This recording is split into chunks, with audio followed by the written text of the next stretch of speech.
राम राम दोस्तों।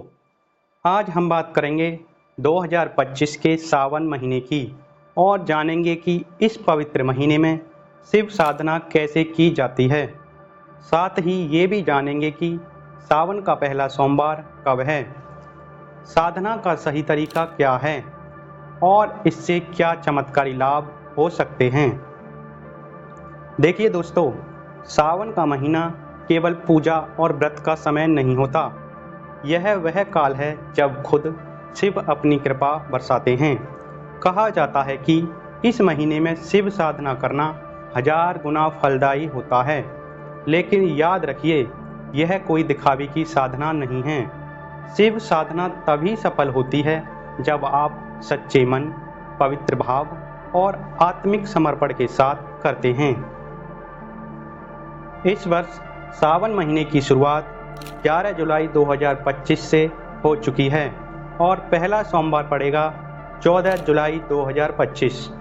इस बार सावन में 4 सोमवार होंगे। पहला 14 जुलाई नवसंकल्प, दूसरा 21 जुलाई शुद्धिकरण, तीसरा 28 जुलाई शिव चेतना का प्रवेश, चौथा 4 अगस्त आशीर्वाद की वर्षा। तो दोस्तों, सावन महीना 9 अगस्त 2025 तक चलेगा। पूरे 30 दिन शिव की उपासना के लिए श्रेष्ठ समय माना गया है।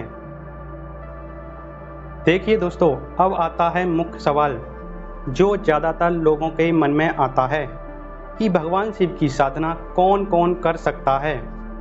वो व्यक्ति जो सच्ची श्रद्धा और संयमित जीवन जीता हो, जो अहंकार, वासना, क्रोध से दूर हो, जो माता पिता, गुरु और धर्म में आस्था रखता हो, जो साधना को कोई सौदा नहीं बल्कि आत्मा का अर्पण समझे।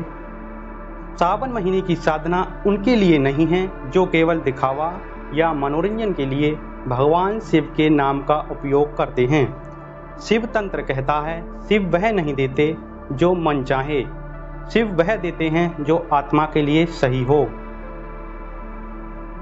चलिए दोस्तों, अब समझ लेते हैं भगवान शिव की पूजा कैसे करनी है और उनको प्रसन्न कैसे करना है। रोज सुबह ब्रह्म मुहूर्त में उठें, यानी सुबह 4 से 5 बजे के बीच। स्नान करें, शुद्ध वस्त्र पहनें, शिवलिंग पर गंगाजल या शुद्ध जल की धारा अर्पित करें। ओम नमः शिवाय का जप करते हुए जल चढ़ाएं।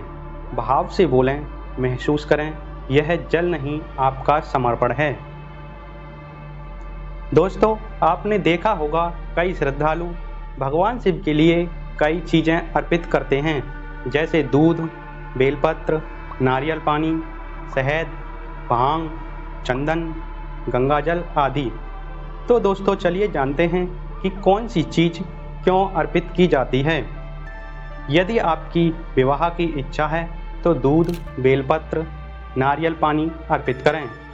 यदि संतान प्राप्ति चाहते हैं तो दूध और शहद अर्पित करें। यदि आप मान सम्मान चाहते हैं तो गन्ने का रस, पंचामृत अर्पित करें। यदि आप विद्या बुद्धि में तेज होना चाहते हैं तो शर्करा युक्त दूध अर्पित करें। यदि आप मोक्ष या शांति प्राप्त करना चाहते हैं तो आप गंगाजल या भांग या चंदन को भगवान शिव को अर्पित करें। दोस्तों, हर अर्पण एक भाव का प्रतीक है। जैसी भावना होगी वैसा ही फल मिलेगा।